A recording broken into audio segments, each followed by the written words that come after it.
네, 여러분 안녕하십니까. 1월 14일 수요일 아침 매일 성경 묵상 함께 나누겠습니다. 오늘은 창세기 10장으로 넘어가서 1절에서 끝절 32절까지를 함께 살펴보겠습니다. 제가 앞부분을 읽습니다.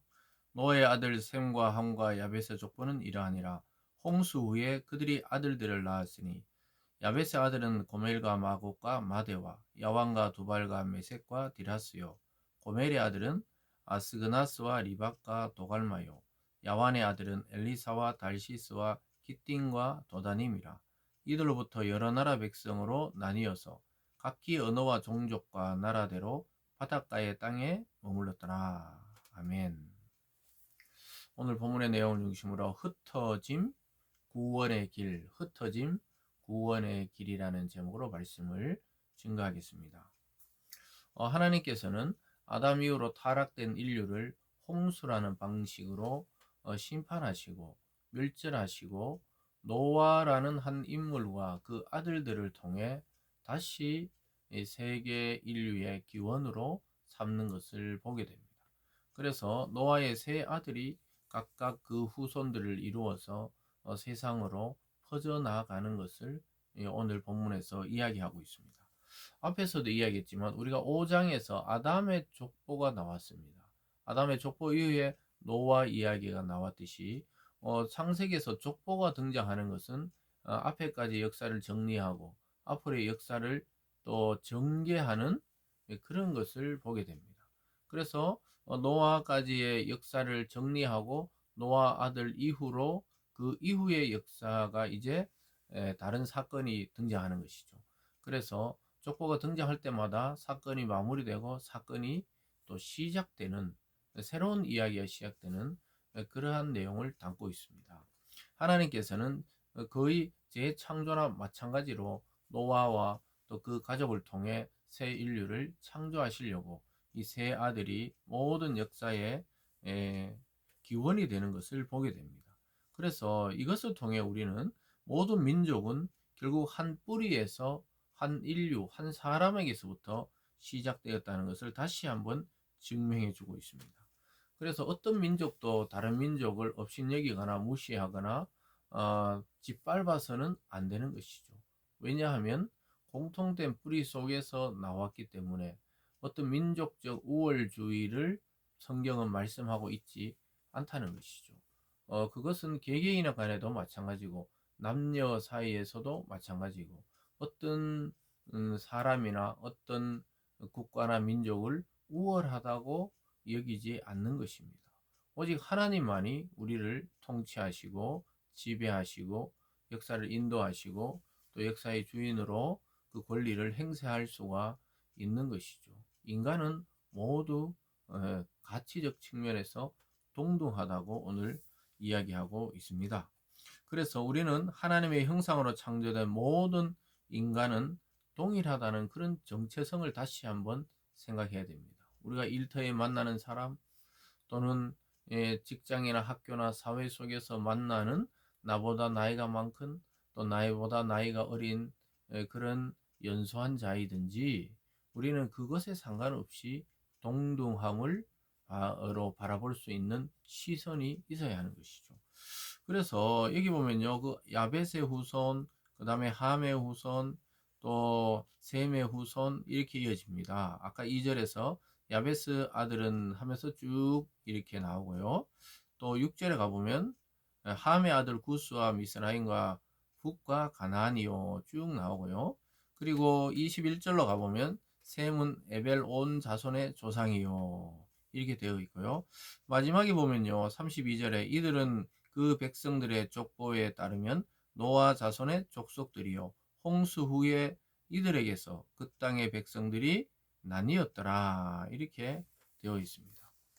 한번 중간중간에 그 족보의 이름들과 내용은 한번 살펴보시고요.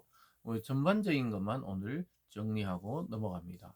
그래서 창세기 10장에서는 하나님께서 노아를 통해 세 아들을 놓고 그 세 아들의 후손이 온 인류로 퍼져가는 것을 미리 이야기해 주고 있는데요. 결국은 이런 흩어짐이 흩어지고 또 나뉘면서 족속이 되고 종족이 되고 언어가 되고 나라가 되고 이렇게 됩니다. 5절에 보면요. 이들로부터 여러 나라 백성으로 나뉘어 각기 언어와 종족과 나라대로 바닷가의 땅에 머물렀더라. 또 20절로 가보면 이들은 함의 자손이라 각기 족속과 언어와 지방과 나라대로였더라. 31절로 가보면요. 이들은 셈의 자손이니 그 족속과 언어와 지방과 나라대로였더라. 그래서 이 세 아들의 후손들이 흩어지면서 전 세계의 인류를 시작하게 된 것이죠. 그래서 우리가 지금 보면은 뭐 동양, 서양, 또 뭐 흑인, 백인, 또는 황인 뭐 이렇게 나누지만 요즘 뭐 그렇게 잘 나누지도 않죠. 그냥 온 인류가 하나라는 의식이 사실은 이때부터 생겨났던 것이고, 또 생겨났던 자체가 아니라 원래 하나였다고 이야기합니다. 근데 왜 하나님은 인류를 흩으셨을까요? 그것은 바로 예수 그리스도가 오시기 위한 준비, 또 그리고 구원의 길을 만들기 위해서 각 지파와 족속대로 그러한 이 복음 확장을 통해서 하나님 나라를 이루기 위해서 흩어지고 있다는 것입니다. 놀라운 것은 모이면 이 죄를 지어요. 나중에 11장에 넘어가 보면 그것이 나오지만 이 모이면 인간이 하나님을 대적하려 그러고, 또 타락 이후의 이야기입니다.